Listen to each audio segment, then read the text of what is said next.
Welcome to Bounce, playful, unfussy conversations with SoCal's arts and culture stars. I'm your host, Susan Petrella, a lifelong arts and culture patron / advocate, and the rockstar consultant who rockets your business to success.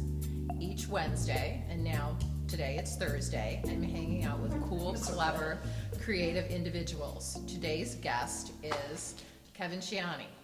Kevin Scianni is a Los Angeles-based painter and art instructor whose work combines architecture, geometry, simulated textures, and synthetic colors to form ambiguous environments. Using traditional and digital tools, Scianni builds paintings that exist in a merged space. Kevin's one of 110 artists in Coastline Art Gallery's new show, Me and 23.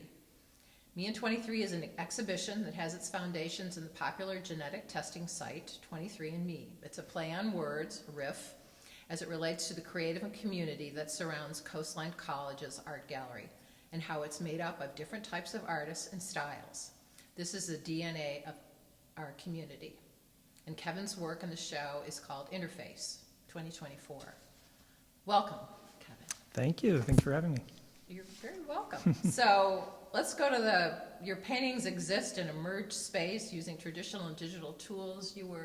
We talked about the process of creating your work, which I found really fascinating. So can you speak to that? Yeah, I think my work started off, with an interest in space itself as a subject matter, so pictorial space, and thinking about the spaces that we live in and occupy, but also the digital spaces that we engage in now more than ever, right? And so thinking about these is kind of merged. And early on, my work took a more, say, literal take on the issue, where there were actual, say, robotics, and figurative works kind of merging with one another, like figures and robots kind of merging in this literal way. But my work now is more, I think, considers the spaces in which we occupy, and then how these are the digital spaces that we occupy as well, is kind of all informed, when we move out into our environment. So yeah, I think the work interface, I'm thinking more about the process too of like digital images. I want to hear about that, because that's kind of fascinating. You were talking about Photoshop and so speak to me. Yeah, I mean, I guess the work kind of evolved to think about space in general. So like, looking at landscapes, but also looking at how space is articulated in digital spaces, like video games. So during grad school, I became kind of like the video game artist. I was kind of pushed in a direction during grad school to do these system-based paintings, where I would create games, and they would, and so the execution of the painting would be like the playing of the game, and it would come to an end, and then that would be the. How does that work? I'm not sure I understand. So I created rules I constructed a game and like a system, and then I would make marks, and so I had these little symbols, or these little marks that I would make, and I would do so many, and I would try, and it was almost like a snake game, and the marks would keep going, and then I would wrap around on myself at some point, and I could only do that a certain number of times, and then once I did that, the painting was over with. It was done. And so I did that for a while, but then the work kind of evolved into thinking more about sort of computer graphics and ways of making images digitally, so using Photoshop and Illustrator, and using tools like a plotter to then output stencils. And so that became this kind of relationship between the way to make an image digitally, and how does that digital language and the language of painting sort of come together in a way. And so I guess my paintings are attempts at like bringing those two languages together. And sometimes it's successful, and sometimes it's not. And there's things that occur because paint is physical, and there's things you can do digitally that you can't quite do on a painting. And so these things, I kind of like to highlight some of those areas where the languages don't kind of come together so nicely. So you're talking about stencils, so does the work have some depth to it? That do the stencils go on to like the canvas, and then Yeah. you add layers? Yeah, so usually the compositions will start in Illustrator, working out, or I'll take photographs usually, and then bring those photographs into Illustrator and start creating shapes from those images, and they're all vector-based, and so then I can output those shapes into stencils, and then those stencils get applied onto the surface of a canvas and painted. But those are all layered, and so there's a depth to those layers that don't exist in Illustrator. And so as I'm layering, you have all these little, slight thicknesses of paint that are on top of one another. And then if you go in and you can sand those down, and it creates a different image from that. So I've been doing a lot of that, layering, sanding, and that creates a whole new image that wasn't really, it's kind of an output of both those two languages in a way. So It sounds too, you mentioned, you had wanted to do some work in animation was fascinating to you as yeah, very early on. Almost like you're animating, these two kind of disparate elements together. I don't know. Or Yeah, I mean, animating the digital art, which becomes the physical art, then goes back to the digital art and goes back the other way. I don't know. I mean, animation was an interest of mine very early on when I was younger, and as I got into college, I shifted away from animation and thought, I don't know, I felt like the creative potential in fine arts was where I wanted to be. And so, but I never really thought about my painting in relation to that early interest in animation. But I think there's a technical aspect to animation that I am interested in. I used to create flip books, and I did something when I was a child. I remember I had a ceiling fan, and I put images of a character on each blade of the ceiling fan, and then I had a strobe light, and I turned the strobe light on just at the right speed so the ceiling fan looks like it was still, but it was animating those pictures on the ceiling fan. So I was really fascinated with that kind of, I guess, magic behind the animation and that technical quality to it. But it does have layers, those, kind of layering images together to get kind of like, in a sense, to get the final.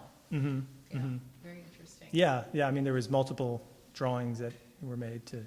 And your day job. So all artists Yes. somehow have a day job sometimes. So tell me about that. It's more of a night job, actually. Night I teach evenings usually. But I teach here at Coastline, and I also teach over at Orange Coast College, one of the sister colleges. And I've been doing that for, almost 10 years now. It's getting close to 10 years. So Does that inform your art, or does teaching inform your art, or art inform your I think teaching? it's a great way to stay involved in the arts for me, and also have a stable income. I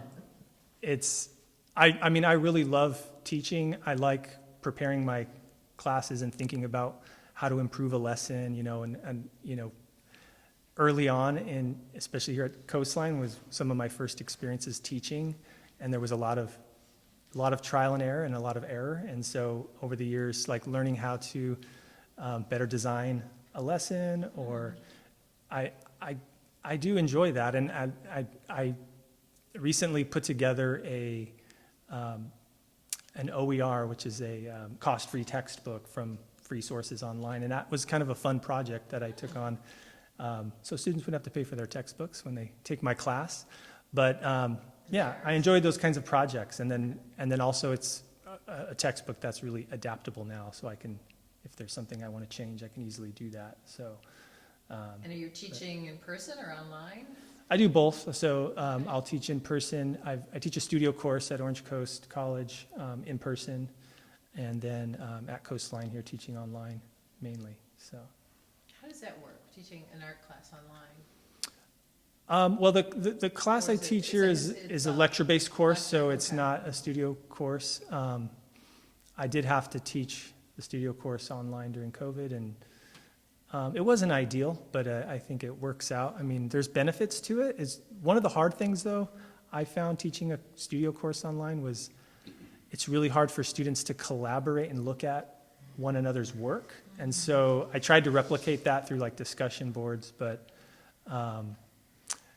being in a group, sitting down and looking at your peers and seeing what they're doing, and that's such a benefit of being in the classroom and seeing that. And so it's hard to, and then just the conversations that would come from just being near somebody, and advice that, they might give the student to help improve their own work. So that was hard to replicate in an online environment. I mean, the discussion boards, you can do that to some extent, but you have to kind of consciously, as a student, go into those and look. And I would kind of make it a requirement to do that, so students would be getting that kind of interaction with one another. But it was a challenge to facilitate and make happen. So, but it works in the end. It was still, I think, a beneficial class for students. So, so is the work, are you working on any new work right now, or, Yeah. trying something different, and what would that be? Yeah, I've got a lot going on in the studio right now. Okay, do you work on new one work. work, or a couple at a time, or? I usually got a group going at a time. Oh, you do? Okay. About 6 or 7 usually. Oh, paintings wow, going on at a okay. Some time, people and just smaller. work on one, so. Yeah, the way I work, I think, lends itself to kind of moving from one to another, because there's a lot of dry time for a lot of the paintings. So I'll layer an area, and it takes sometimes, if it's sometimes I'll spray layers, and that can take sometimes days to dry. So then I put that aside and then work on something else while that's drying. Do the colors, your work, there's various colors in the work. I see one here that's, pinks and browns and greens, or another one's kind of more rust and blues. So is there any rhyme or reason for the colors? The colors are kind of intuitive. I think I use Photoshop and Illustrator and the tools that they have to kind of manipulate color to get different color relationships, so that are kind of unexpected. So sometimes you can alter color globally in an image very easily in, say, Photoshop. So making your own color almost? Well, I mean, in Photoshop, once you have an image, like I'll start constructing a composition, and then start tweaking the colors, and I'll get these really interesting color relationships sometimes that are unexpected. And so then I'll take that, and I'll start trying to mimic or recreate those colors in my paintings. And so that's part of the process too, I guess, is doing that.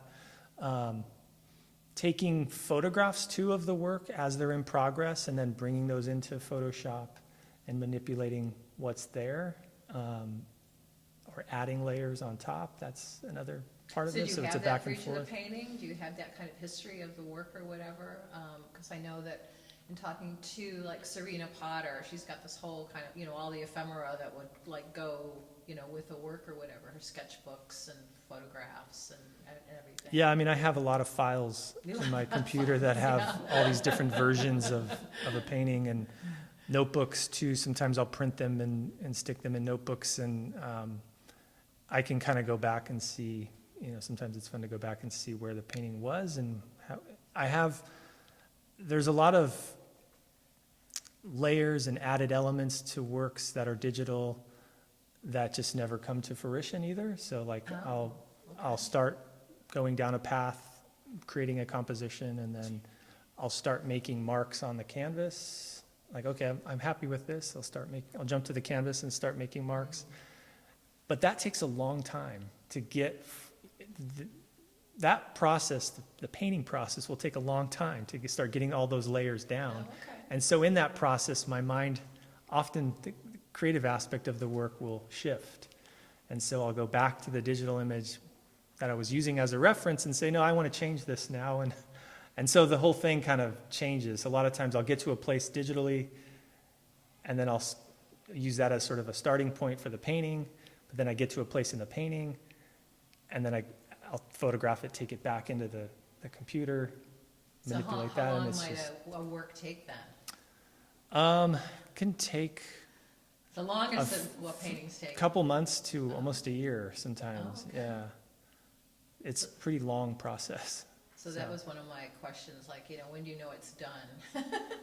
Yeah. I had one artist who, landlord comes in and puts a sticky note and says, "This is done." And he's like, "Oh my Yeah. God, please stop doing that." You don't have anyone coming in and putting a sticky No. note and saying it's done. So you just kind of know intuitively, I guess.